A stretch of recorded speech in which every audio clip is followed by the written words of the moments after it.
And Amy, so Donald Trump addressing the attendees at MacDill Air Force Base in Tampa yesterday said the following about his executive, didn't say explicitly, but what he's really talking about, his executive order that is pending appeal before the Ninth Circuit that temporarily bans individuals from 7 majority Muslim countries from coming to this country for 90 days.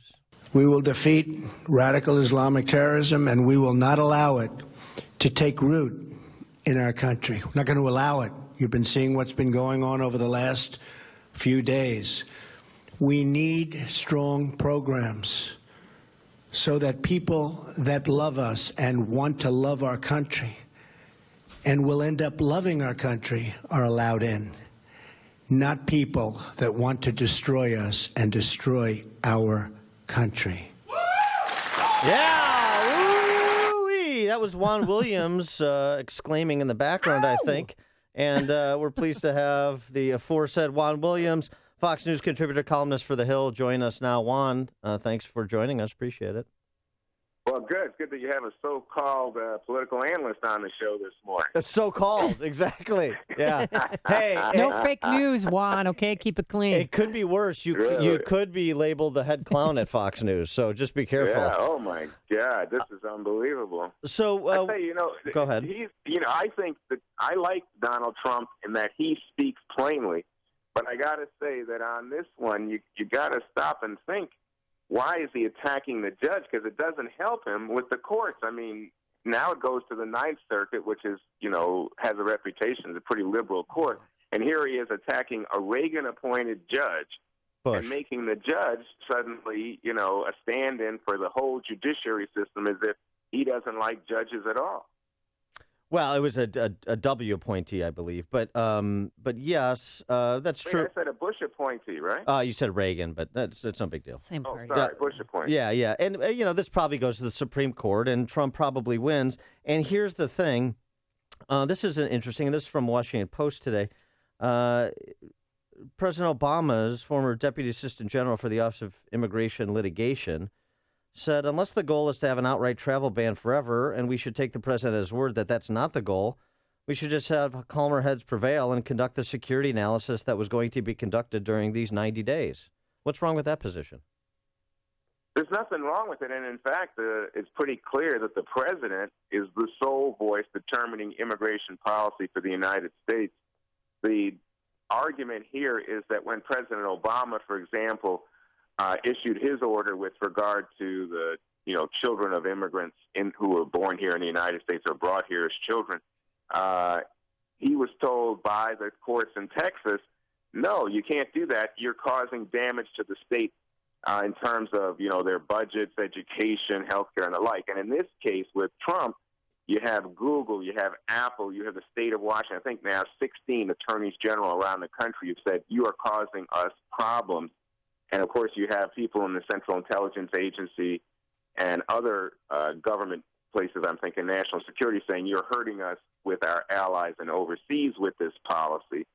So how do the courts rule? I don't know. But I don't think that mocking a judge, especially when you've got a judge coming up for the Supreme Court, is a smart move by Trump. So what do you think the impact of Trump's travel ban is having on Muslims and our reputation globally? Well, that's an issue. I just read and hear that the intelligence community says this is something that we can't explain to our allies. We need allies in the Muslim world to go after the bad guys. I don't think there's any question about that. And how do you explain to people who, in fact, love America, the very standard that President Trump set, and who have come here and contributed to our society, how do you say to them, oh, not a problem? Maybe the biggest problem, Amy, is this, that former New York Mayor Rudy Giuliani has said that Donald Trump asked him, how do I write a Muslim ban and get away with it? And Trump himself has said he was interested in a Muslim ban. Well, that would be a direct contradiction of our constitutional principles. But putting that aside, we come back to how does the court rule with regard to the damage caused by the ban? Yeah, it's a temporary halt. It's really a pause that was supported by a lot of governors back at the outset of the Syrian refugee crisis. And in terms of, I mean, a Muslim ban, whatever Rudy Giuliani said, he said, but this is nothing resembling that. It's a fraction of the majority Muslim countries in the world. So how does that square with the argument the left is trying to prosecute that this is a Muslim ban and a religious test? Well, the thing is, it was language first used by Trump. So he says now it's temporary. And, of course, as you pointed out correctly, just 7 countries, but there's 7 Muslim majority countries.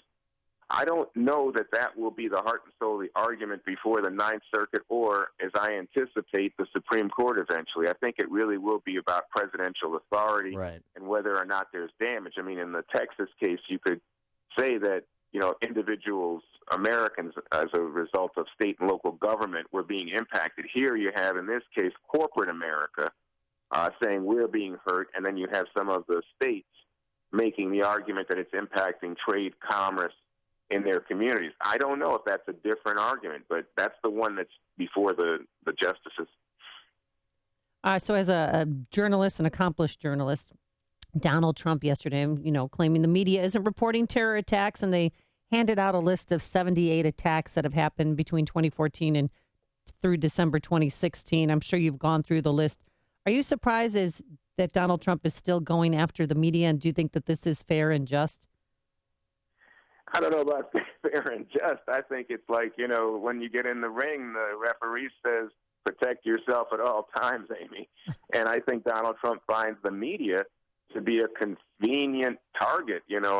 Basically he paints a big target on our heads and throws darts, and people laugh because, the media is, especially mainstream media, is such an easily maligned group in this society. Nobody likes some part of the media. Everybody thinks somebody in the media is just a jerk and a clown. Fine. But I think in this case, it's now becoming obvious that Donald Trump uses it to distract from, attacks or criticism of his policies. And so we'll see how long this works. But so far, I think he's enjoyed great success in making a target out of the media. All right. Do you think that the D.C. press corps specifically has essentially declared war on Trump, that this is a bit of a symbiotic relationship that's going on here?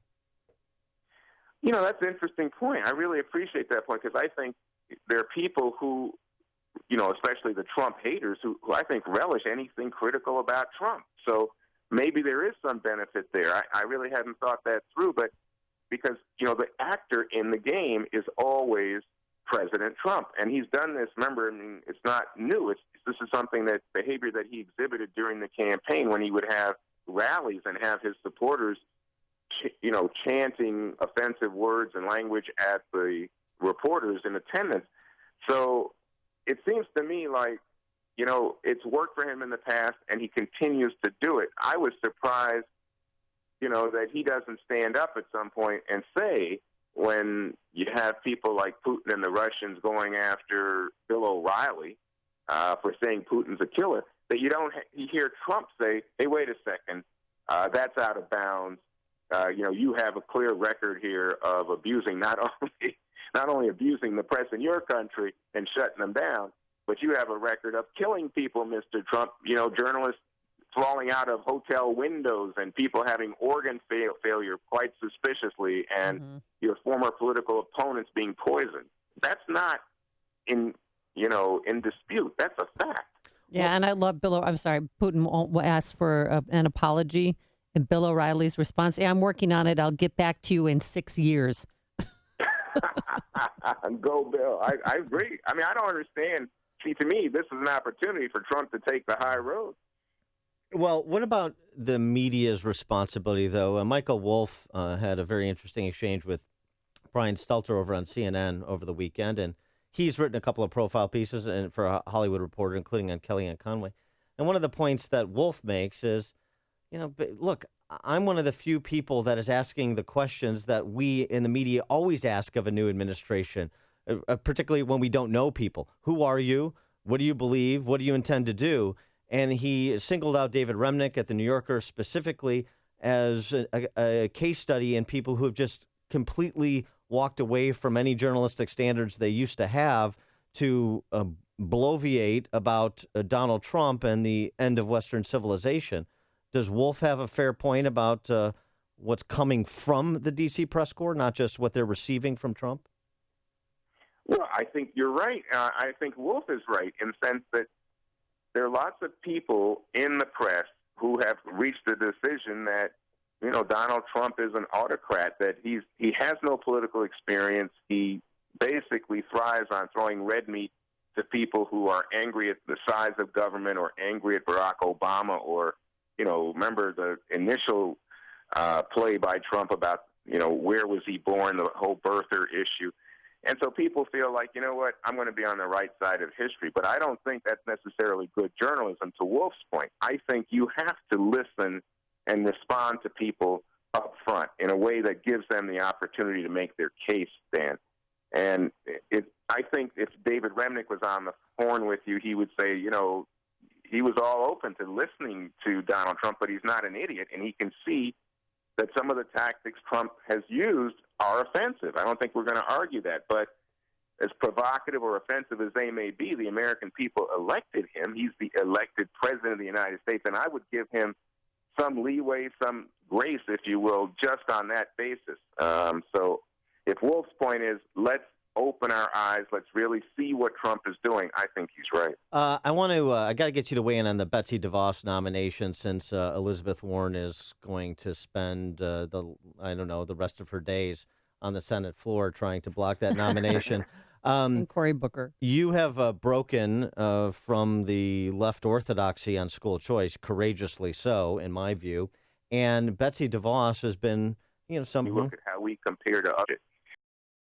Then you start to read about, well, there's some questions about accountability. Is she not interested in accountability because she's so anti-establishment, public school establishment? And I thought, well, okay, but I mean, that's not a big deal.